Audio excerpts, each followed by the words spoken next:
Good afternoon, everyone, and welcome to Live at 4 on this Tuesday. Even I'm having a bad hair day, and I don't have any hair. So humid. Happy October. Absolutely. It's October 1st, and boy, right on cue. It's dark and gloomy, and rain is going to be a serious issue. Yeah, there's flash flood watch throughout the area, so that's what's topping our news on this Tuesday. There is a potential for more flooding for some parts of our area as more heavy thunderstorms are expected. Madison Mayor Satya Rhodes Conway could impose a $40 wheel tax for drivers in her new budget proposal. And the Major League Baseball playoffs start tonight with a sudden death game between the Milwaukee Brewers and the Washington Nationals. Melissa Kim will have a preview later on. Let's take a look outside today. Boy, it's been steady rain on and off all day. Thunder and lightning. That's a view right down from the Capitol. And the rain keeps coming. Yeah, it sure does. Dana is in the backyard where it's not raining for right now. Not raining right now, but of course it is on the way for us tonight. We have a bit of a break in the showers, which is good news because we had some really heavy rainfall come through early this morning. Most of the rain right now to the north and west up north of La Crosse. We do have a few isolated showers in the southeast corner of the state, but in Dane County, a dry spot for now under a very cloudy sky. It just feels very thick outside. Most of the rain band has really been from Prairie du Chien through Lone Rock into the northeast corner of Madison and then stretching up towards Fond du Lac. Some areas have already picked up about 2 inches of accumulation from those storms this morning, and the shower and thunderstorm chances expected to pick up again overnight into Wednesday morning. Because of this, there is a flash flood watch in effect for this evening, overnight into Wednesday morning. Goes until 7 a.m. for the western counties, until 10 a.m. though for the rest of southern Wisconsin. Again, very cloudy outside right now. Temperature-wise, a little muggy, a little humid. We're in the low 70s with those dew points right at 70, so it feels a little sticky outside. Nothing changing for the next few hours, just watching the shower chances come back in. But we'll take a closer look at what the accumulation totals will land at by Wednesday evening in just a few minutes. Right now, here's a look at our traffic cameras, the belt line right at Park Street. Not looking too bad, actually, even on the eastbound side at this time. No accidents to report. We're not seeing any major delays at all, east or westbound. And along the isthmus, things do look okay downtown. 28 minutes to get from Janesville to the Beltline. It'll take you about 16 minutes from Sauk City and Middleton. And to get from Sun Prairie to downtown, it'll be about a 15-minute drive this evening on this soupy evening. A 70-degree dew point in October? Yes, that is high. That is high. And I heard you guys talking. I really don't keep track of dew point records, but this is a little abnormal for October, yeah. All right, we'll check back in a few minutes. How'd you hear that? Were our microphones on? Yeah, I think so. I'm always listening.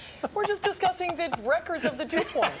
I will see you in a few minutes. All right, thank you, Dana. Flooding has been an issue for us here in the Madison area really over the past year. And with the rain that we've been seeing and will still see over the next couple of days, the city is cautioning people about flash flooding. The City Department of Engineering in particular is giving out some warnings tonight to people who park on the streets outside of their homes. Jamie Perez joins us live with what the city wants you to know and be best prepared for the upcoming rain. Jamie? You know, the flooding around our area actually becomes even more problematic because take a look at the lake levels. They're actually a lot higher than they should be right now. And this is actually having a domino effect on the flooding that we're seeing around the area, particularly in a lot of areas downtown.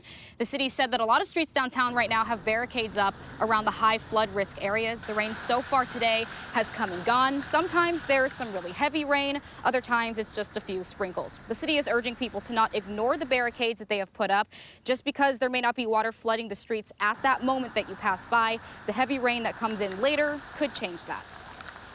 People are driving around. They may see some roads that are a little washed over, but in a few hours that might go down, and then it might go up and it might go down. So again, do not park your car in any low-lying areas that you know that have flooded in the past. That's really important for people to note and keep their things safe and keep themselves safe. The city has crews working around the clock on standby, ready to block off unsafe and flooded roads. If your street is flooded and it's not one that the city crews are actively keeping an eye on or already barricading, make sure to report it to City Engineering Operations. That number is there at the bottom of your screen. And right now, there are no sandbagging efforts going on, so That's what makes this really important, to report those issues early, because there's no sandbags to help you as of right now. So make sure to report that to the city if you see some flooding tonight. Absolutely. Keep an eye on things. Jamie, thank you. Thank you, Jamie. New this afternoon, Madison police say they have arrested a man accused of shooting a 19-year-old to death. Officers say they arrested 33-year-old Lee Arthur Taylor this morning at a home on the east side. Police are still looking for 37-year-old Lawrence Thomas of Madison. Both men are suspected of shooting and killing a 19-year-old from Sun Prairie Saturday night at an apartment in the 500 block of Northport Drive. Anyone with information about Thomas's whereabouts is asked to call the Madison Police Department. And Madison police say there was a targeted attack on the east side this morning. A car and a home were hit by bullets around 7 a.m. on Milwaukee Street near East Madison Baptist Church. No one was hurt. Witnesses reported hearing more than a dozen gunshots. Police believe they found the van involved in the incident unoccupied more than 10 miles away near Todd Drive. Next at 4, the mayor of Madison releases her proposed $340 million 2020 operating budget. It includes a $40 wheel tax per Madison vehicle to help fund her proposed bus rapid transit proposal. Eric Franke is here now with a closer look at what this means for drivers. Eric? Yeah, Susan and Mark, of course, there's a ton to cover in any city budget. Departments aren't seeing big jumps here in funding. For example, no new officers, which was something Chief Mike Koval had the issues with that he told News 3 now about yesterday. He simply didn't have the energy to deal with another one of these budget processes. We'll have more on that at 5. But for residents, $40 per vehicle in Madison comes on top of the Dane County wheel tax of $28 that was adopted last year. Now, a portion of this in the city will help improve bus service and pay for the city's subsidy to Metro Transit. The mayor says it isn't something she takes lightly, but with tax limits imposed by the state 8 years ago, Rhodes Conway says she was limited in her options. There really aren't very many additional options. So the other options that we considered were really all looking at other places that we could cut. And many of the cuts that we didn't take would have, I think, much more drastic impacts on the community. The mayor's Metro Forward Bus Rapid Transit Plan aims to cut down on carbon emissions and cut travel times by up to 25%. The mayor says even with that fee, Madison's cost to operate a vehicle remains among the lowest in the Midwest. Overall, aside from what you may have to pay extra for your vehicle, she says homeowners under this budget proposal would see about an $88 per year increase on the average $300,000 Madison home. Mark and Susan? We'll hear more at 5. Thank you, Eric. You're welcome. Governor Tony Evers plans to change the date of the special election for an open congressional seat after the U.S. Department of Justice alerted him the dates he set violated federal law. The election is to replace Republican Sean Duffy, who resigned last week. Evers set the special election date for January 27th with a primary on December 30th. Evers' spokeswoman says the state and federal law conflict with each other, and the governor is working to set a new date that'll likely be in April or May instead of January. Secretary of State Mike Pompeo is pushing back against a congressional request to interview several diplomats as part of the impeachment inquiry of President Trump. This comes as CBS News confirms Pompeo listened in on the president's call with Ukraine's leader. Nicole Killian has more from the White House. As Secretary of State Mike Pompeo kicked off a European tour in Rome, he fired off a strong rebuke back home to House Foreign Affairs Chairman Eliot Engel. After the committee planned to depose several diplomats in the impeachment inquiry, Pompeo responded in a letter calling the request an attempt to intimidate, bully, and treat improperly the distinguished professionals of the Department of State. House Democrats accused Pompeo of stonewalling. The spat comes a day after CBS News learned that the secretary was on the July phone call between President Trump and Ukrainian President Volodymyr Zelensky. In Kiev, Zelensky told reporters President Trump did not explain why the U.S. withheld military aid to his country prior to the call, and he said he'd never met the president's personal lawyer, Rudy Giuliani. President Trump continued his defense of the call on Twitter, reiterating that he did not pressure the Ukrainian president and calling the impeachment inquiry a Democrat hoax. He also demanded to know more about the whistleblower, tweeting, "Why aren't we entitled to interview and learn everything about the whistleblower?" Well, we're trying to find out about a whistleblower. When you have a whistleblower that reports things that were incorrect. Some members of the administration are also still working on the Russia investigation. CBS News has learned that Attorney General William Barr has asked foreign countries to help the Justice Department review of its origins. Nicole Killian, CBS News, the White House. In his letter to committee chairman Engel, Secretary of State Pompeo also said his department intends to respond to subpoenas for documents by Friday's deadline. And as part of their impeachment inquiry, House Democrats have subpoenaed President Trump's personal lawyer, Rudy Giuliani. A new subpoena sent to Giuliani alleges he pressed the Ukrainian government to pursue two politically motivated investigations. One involves the 2016 campaign and the other involves former Vice President Joe Biden. In 2014, a Ukrainian gas company hired Biden's son to sit on their board. Who would pay him millions of dollars to go on a company that had to be reformed? They bought Joe Biden's office. Giuliani has named two State Department officials who he says knew about his Ukraine outreach. Giuliani has denied any wrongdoing. Former Dallas police officer Amber Geiger has been found guilty of murder in the shooting death of her 26-year-old neighbor, Botham Jean. The 31-year-old took the stand in her own defense, testifying about the night she says she mistakenly entered Jean's apartment thinking it was her own. Geiger had parked on the wrong level of her apartment complex. Jean lived one floor below her, and she told the jury she thought a burglar was inside her home. I pulled my gun out, and I yelled at him. It's like, let me see your hands, let me see your hands. Geiger says she lives with immense guilt every day. She could face up to 99 years in prison. A terrifying scene was caught on video in Taiwan. A massive bridge collapsed, injuring at least 10 people. After the collapse, an oil tanker burned on what was left of the 460-foot-long bridge, much of it underwater in the bay.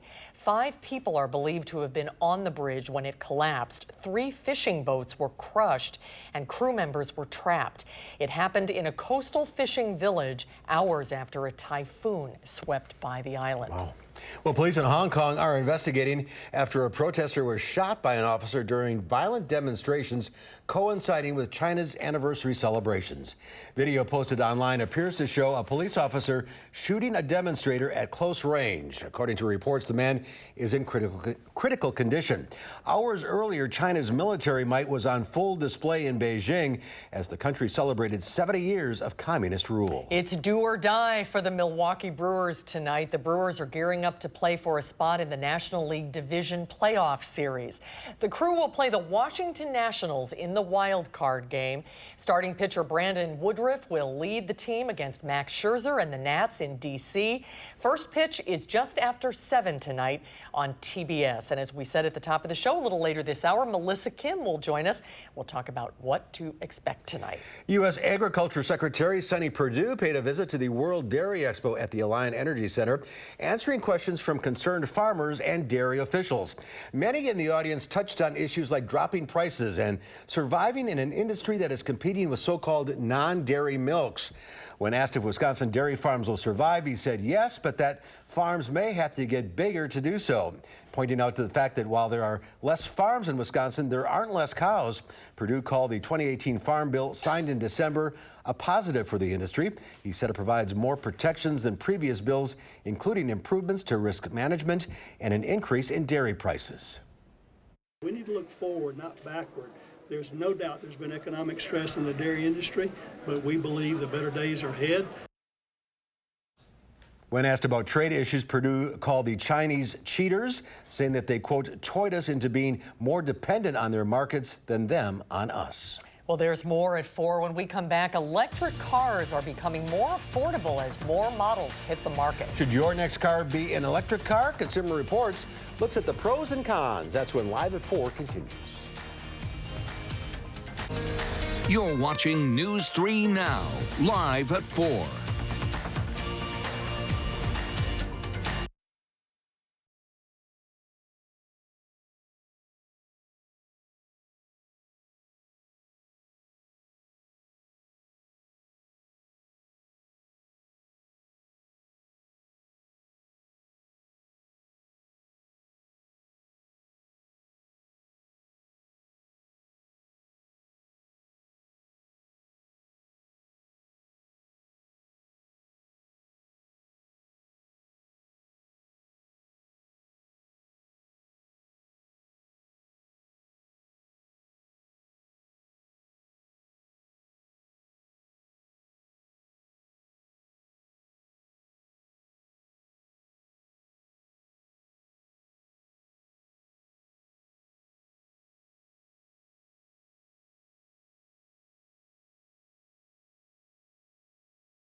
Well, Mark Zuckerberg is blasting Senator Elizabeth Warren's plan to break up Facebook.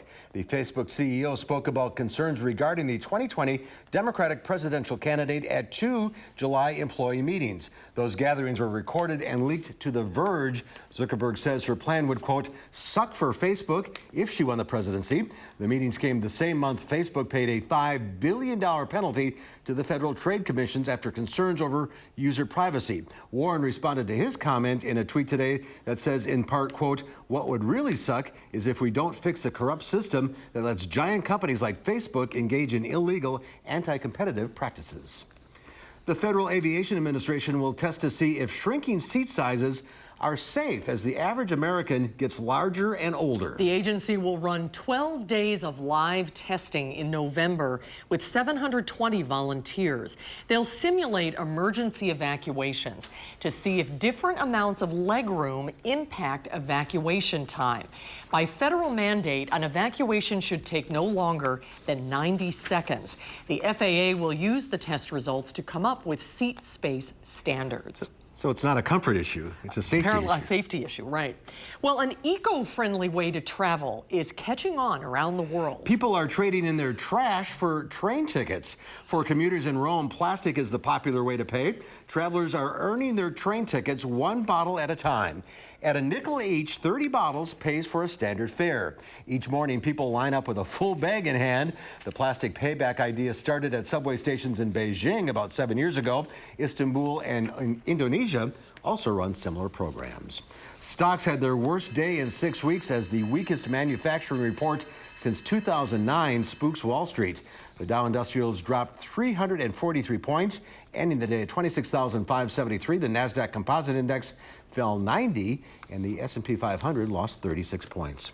Well, electric cars are still far outnumbered by their gasoline-powered cousins, but they're becoming more common and more affordable. Does that mean they're right for you? Consumer Reports takes a closer look at the pros and cons to help you decide if an electric car could be your next ride. Helen Harrison never thought she'd want an electric vehicle. Electric cars were for wacky enthusiasts who are looking for the latest, greatest new technology to adopt, or super wealthy people who don't care if they get an $80,000 toy. But now she's seriously considering buying one, and she is not alone. A new survey by Consumer Reports says 36% of prospective car buyers would consider a plug-in electric vehicle for their next new car. A lot has to do with pricing. The price points are much lower, with some of them starting as low as $29,000 before the federal tax credits that are available. 2 electric vehicles recommended by Consumer Reports for safety, affordability, and cruising range, the Kia Niro and the Chevy Bolt. Helen has only test-driven a Tesla, but plans on trying out more. I love the full package of the electric vehicle. But what about distance? How far can electric cars go between charges? Many of these newer models have batteries that allow them to travel 200 miles or more on a single charge. Like the Tesla Model 3 or the Nissan Leaf. But keep in mind, battery range in electric vehicles decreases when energy is used to run the heater. And consumers will have to recharge cars overnight in order to maximize mileage. Still, Helen is unfazed. There's something to worry about in any car that you're going to buy. I'm very clear we should get an electric car. Trade in the old minivan? Yeah, right. And in this climate, you have to turn on the heater. You know what I mean? So that does And the cold affect weather it. also affects the range of the batteries. Oh, that's interesting. Consumer Reports says overall, though, consumers will save on maintenance and fuel over a comparable gas-powered car. And about those tax credits, most electric vehicles also qualify for the $7,500 federal tax credit, in addition to some local and state credits. That's sort of the way things are going. Yeah, they are. Know? Yep, eventually they'll all be electric. Yep. Well, there's more to come at 4, including an update on rain moving through the area. And then coming up tonight at 5, do you have a real ID? We'll tell you why you should be checking your driver's license to make sure you can get on an airplane this time next year. That's coming up at 5.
Well, take a look at this. Watch an enormous military jet make a super low flyover through an Australian city. Wow. The C-17A Globemaster headlined an annual air show and pyrotechnic display that topped off 3 weeks of art festival in Brisbane. Pilots trained in simulators ahead of the demonstration, and a cockpit video of the rehearsal flight was shared by the Royal Australian Air Force. Spectators at the event were also treated to a flyover by an FA-18 Super Hornet, but it was the massive C-17 that stole the show. That is so cool. It looks like it's from a movie. It does. Like, that's so it does. It's very primal when those huge jets go over. Yeah. Yes. Yes. That's a big one. A little scary. You don't want to see that. No, not at all. Normally. No.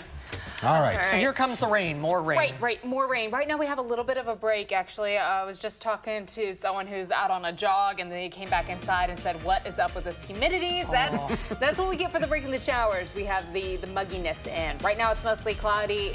The showers just marching back in for us overnight heading into Wednesday. A flash flood watch currently in effect, and we'll take a closer look at those accumulation totals right after the break.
It has been quite cloudy outside today. Last night, though, we really had a beautiful sunset. A lot of you sending in pictures of the crepuscular rays that we had last night with the sunset.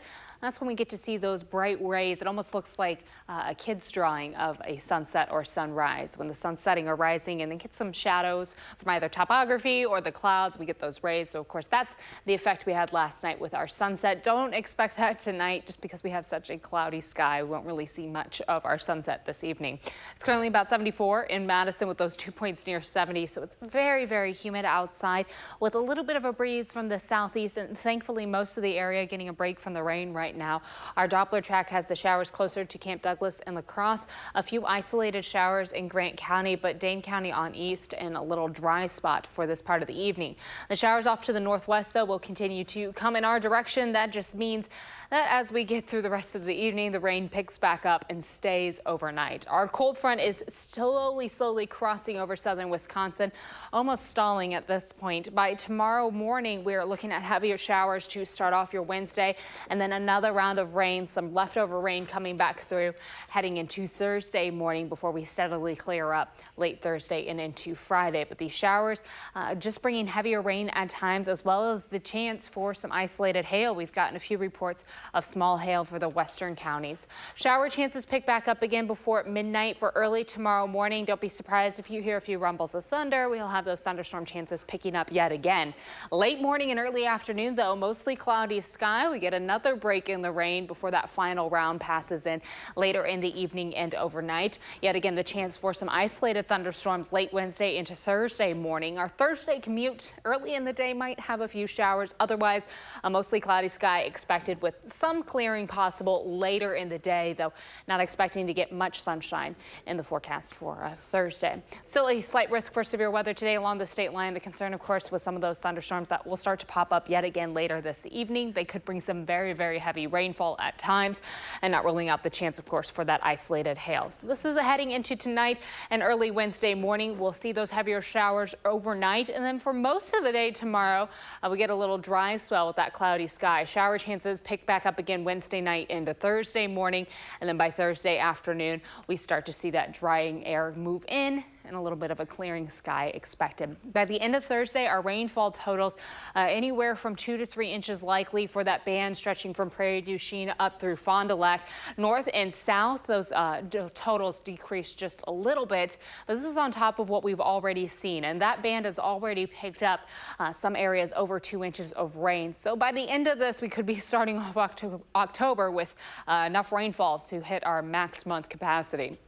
Our flash flood watch is in effect through Wednesday morning for the western counties until 7 a.m., the rest of southern Wisconsin until 10 o'clock. The concern, of course, was some of those thunderstorms bringing heavier rainfall at times. We could be seeing localized flash flooding. So alert days still in the forecast for tonight and Wednesday.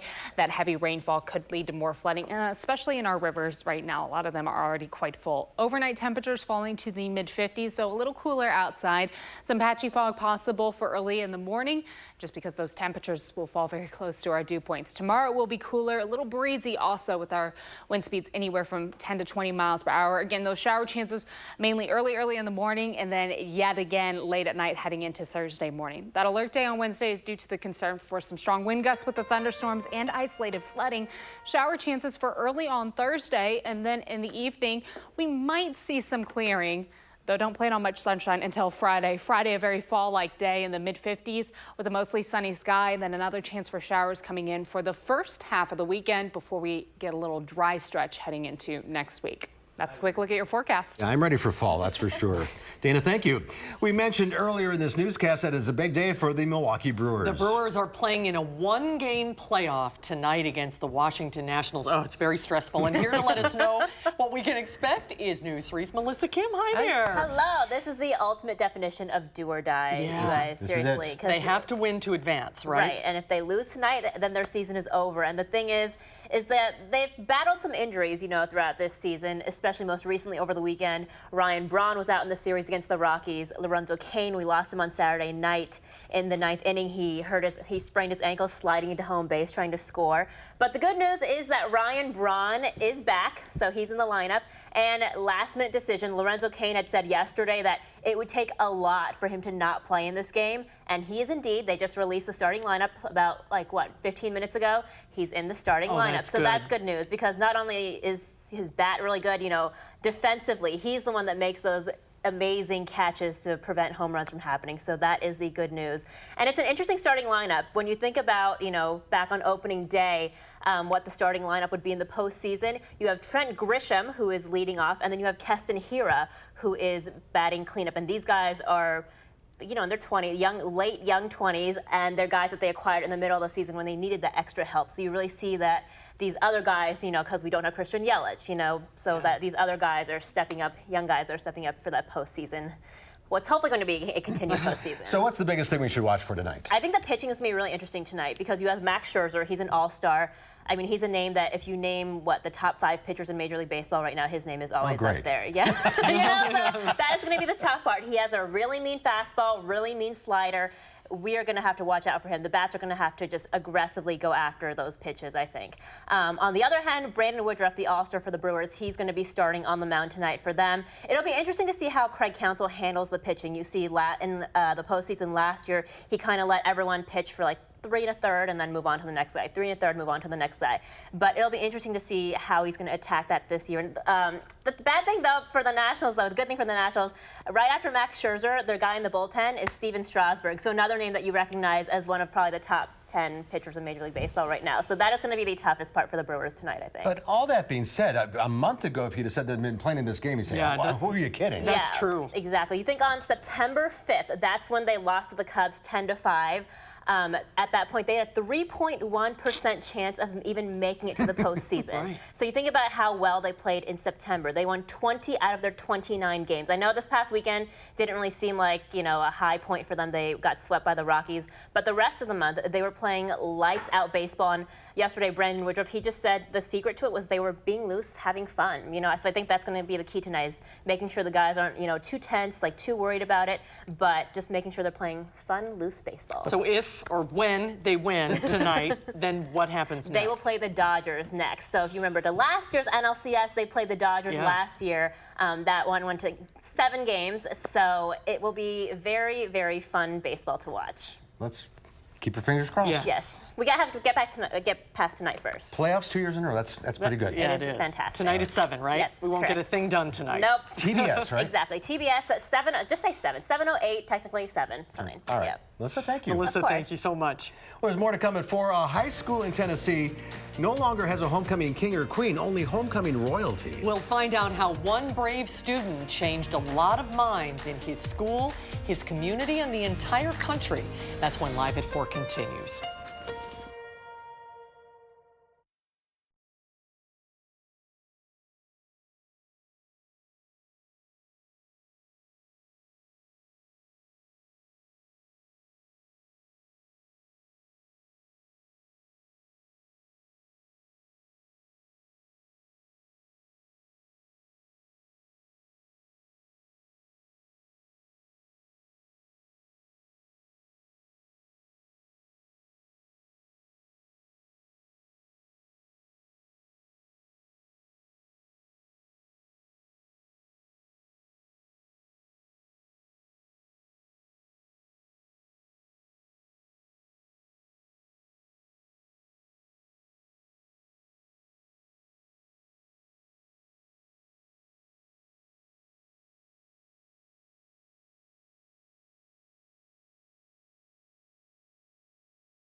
Here's a live look downtown at the UW-Madison campus. A little gray and sticky Not a out lot of there. boats out today. No, although that would be good. It's still very humid outside.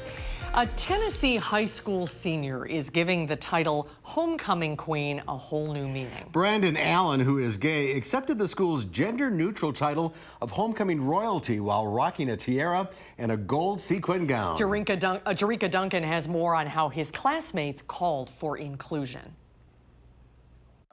I always felt like I was a queen. I always felt like I am that business, I am that news, I am that, yes, I'm me. Wearing a floor-length gold sequin gown, 17-year-old Brandon Allen accepted one of the most coveted titles in the social hierarchy of high school.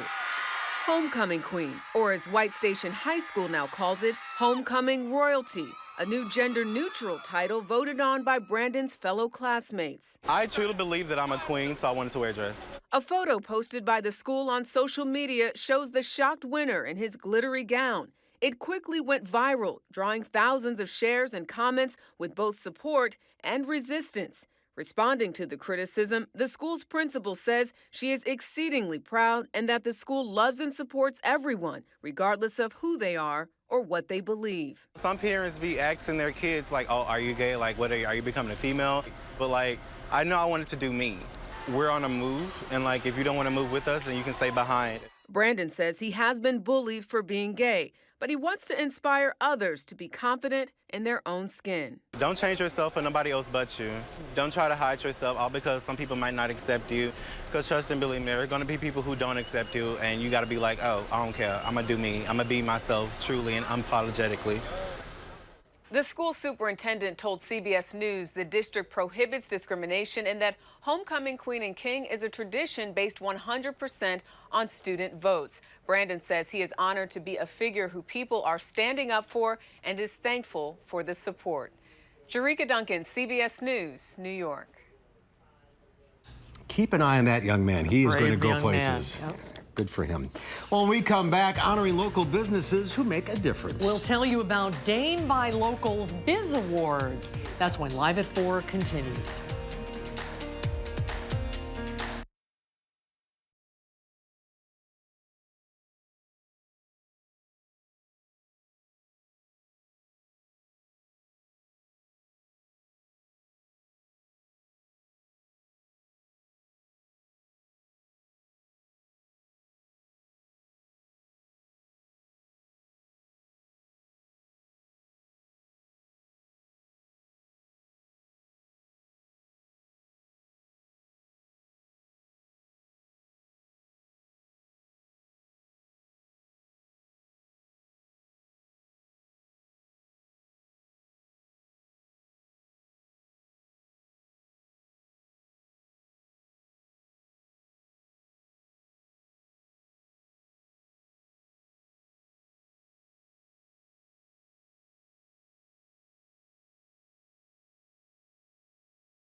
Traffic really doesn't look too bad right now, and certainly no accidents to report. As we look at the Beltline here at Park Street, even the eastbound side, not seeing too many delays. A few more folks on the road, though, some things starting to go just a little slower, but it really doesn't look as bad as usual. Again, on the eastbound side, speeds look fine, of course, over by Gammon, but once you get a little closer to Fish Hatchery Road, slowing down a bit, and then closer to John Nolan, those speeds down in the 30s, but then they pick up just fine by 39 and 90. Around Prairie du Sac and Sauk City, heading into Sauk County, of course, 12 reduced down to 1 lane right now, so it's a little slower getting into Sauk City, but then things pick back up just fine heading through Baraboo. About 27 minutes to get from Jadesville to the Beltline. To get from Sauk City to Middleton, it'll take you 16 minutes, and the drive from Sun Prairie to downtown a little longer than usual. About a 19-minute drive this evening. That's a quick look at traffic. All right, Dana, thank you. This is not something you want to see at an airport. A small catering truck spun out of control at Chicago's O'Hare. It's usually the planes that are circling the runway. Officials say the vehicle went berserk when its accelerator got stuck. A quick-thinking employee rammed the truck, bringing the joyride to a halt. One flight was delayed. Thankfully, no one was injured. Well, they got to show everybody who was people in the terminal. plane. Yeah, get the camera out quick. Well, the Dane Buy Local Business Awards are coming up this Thursday evening. The awards recognize local businesses that are making a difference in the community. Jason Hafman is a board member for Dane Buy Local. Welcome to Live at 4. Nice to see you. Thanks for being with us today. So, for people who aren't familiar, tell us about the organization. Well, Dane Buy Local is just this great organization locally that helps celebrate and promote local businesses and nonprofits. So it's really all about those businesses that are based here that make us unique and special and help bring that to Madison. Roughly how many members are there? There's almost 500 members. Wow. And that includes everything from breweries to whatever it is. And it's Dane County and all of the surrounding counties, right? Correct, and the membership really spans all those different things. So you can look at the Dane Buy Local website and find almost any resource within the community that's a local business. Oh, that's great. Yeah. So the Biz Awards are coming up. How are these selected? It's an opportunity where all members have the opportunity to nominate another member. And we have these open nominations. Businesses are from retail, from food, from restaurants, from health and natural and well-being, and then nonprofits, and they put them all together, and we have over 70 nominees. You just have to tell why that business is so important to our community and what they're doing in addition to just being a great local business. Is it individual categories or is it all the same category? No, there are several different categories. And you know, you try to fit those businesses in there, and there's some really competitive races too. So we're excited about Thursday night. Oh, that's great. This is the 5th annual. Who are some of the past winners? Some of the past winners include Group Health Cooperative. We've also had a number of people in the restaurant area. Alvarado Real Estate won in the real estate last year. So there's been some really great local groups and people and individuals in our community that are leaders, but then also are great members of Dane Buy Local. We have a thriving local business community, don't we? I mean, we're really lucky in that respect. Is it growing all the time? It is, and you know, Dane Buy Local is the second largest local organization that's not a state-based organization in the country. Oh, wow. Really? And you put that together with how many members we have and the strength of those members and how we all just really kind of support each other. It's just a megaphone to get the word out that, hey, you've got some great local businesses and organizations right next door. 100 nonprofits involved. I mean, this community for nonprofits is phenomenal. It is, and I work for one, Project Home. We're happy to be a member, and Dane Buy Local has not only been a good resource for us, but it's done a lot for our organization, making those connections with other businesses and organizations locally to partner and do more, and that's what we're really all about. Is this something that the public can attend, or is it primarily just the nominees who come to the Biz Awards? No, anyone's welcome. The award ceremony starts about 7 o'clock. There's food and fun beforehand, and then some desserts after where we celebrate the winners, so it's really a great event. Tickets are available at danebuylocal.com, so it's at the Promega headquarters. Go get them. Go get them. Cheryl Parkway in Fitchburg. And what is the marquee award? What's the big award of the night? Well, there's a legacy award, which there's 3 nominees, and you know, those are businesses that have been entrenched in this community for a long time. So we're looking forward to see who wins that one too. Oh, that's great. I guess we'll have to wait till Thursday. Yeah, we'll have to have you back. I cannot give anything away, you guys. All right, Jason, thanks for being with Great us. to see Have you. a great evening and continued success. Thanks, appreciate it. We'll be right back with a final check of your forecast. Roll playback, 3,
Rain, rain, go away. It's not. It's not.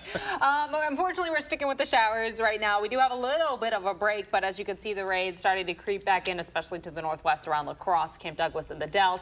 A few isolated areas picking up some heavier showers too, just outside of Lone Rock, and a lot of lightning also. So outdoor plans, please keep that in mind. If you're hearing the thunder roar, definitely want to head inside. As far as the spots where we've seen the heaviest rainfall totals come through, there's a pretty clear line from Prairie du Chien through Lone Rock, northern Dane County, and up towards Fond du Lac and Sheboygan, where some areas have already picked up over 2 inches of accumulation, a little less to the north and south of that line. But that line is expected to just continue to see the most amount of rain as we move overnight and into Wednesday. So a flash flood watch is in effect for tonight into Wednesday morning for all of southern Wisconsin. Some of these heavy showers could lead to some isolated flooding concerns. As you can see downtown, it is foggy outside right now and very, very humid. And the problem with these storms is it's the same area over and over. Same area, they're following each other, and that's trailing. It's trailing when those thunderstorms are starting to follow each other, and that's when the numbers just climb so quickly, and we have flash flooding concerns. So if we could have them break up a little more or get these breaks like we have right now, that's good. Yeah, we could have some big problems. Yes. All right, keep an eye on things. Thank you, Dana. Absolutely. Well, tomorrow on Live at 4, our tastemaker will check out Food Fights, the Food Fight Group's latest effort, Bar Corallini. And farm expert Pam Yankee is at the World Dairy Expo. We'll find out what's new this year. We'll be right back.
In today's Final Touch, we have something that we are quite confident you will never experience. It takes place on a sunny morning in Florence. Some of Italy's most prized supercars line up in the driveway of one of the area's most luxurious hotels. Over the next 5 days,